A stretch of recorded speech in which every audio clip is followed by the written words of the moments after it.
ஹல்லேலூயா. இந்த நாளுக்கான கர்த்தருடைய மகிமையான வார்த்தை, உன் இருதயம் அதிசயப்பட்டு பூரிக்கும். ஏசாயா 60:5. ஆம், ஒரு அதிசயம் நடக்கும் பொழுது, எப்படிப்பட்ட அதிசயம்? இந்த ஏசாயா 60ஆம் அதிகாரத்தில் நாம் வாசிக்கின்றோம், கர்த்தருடைய வெளிச்சம் உன்மேல் வரும்பொழுது, கர்த்தருடைய மகிமை உன்மேல் காணப்படும் பொழுது, ஜாதிகள் உம்மிடத்தில் வருவார்களாம். அப்படிப்பட்ட காரியங்கள் நடக்கும் பொழுது நீ எழுந்து பிரகாசி, கர்த்தருடைய மகிமை உன்மேல் வந்தது என்று ஏசாயா தீர்க்கதரிசியின் மூலியமாய் உரைக்கப்படுகின்ற வார்த்தை.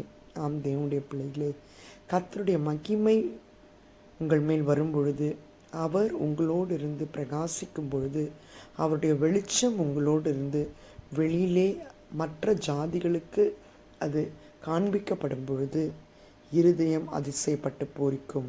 அம்மேன். அப்படிப்பட்ட ஒரு மகிமையின் காரியத்தை கர்த்தர் உங்களோடு இருக்கிறார் என்பதை மற்றவர்கள் காணத்தக்க அதிசயத்தை செய்கின்ற நாளாய் இந்த நாளில் கர்த்தருடைய மகிமை உங்களை நிரப்பும். அம்மேன். God bless you.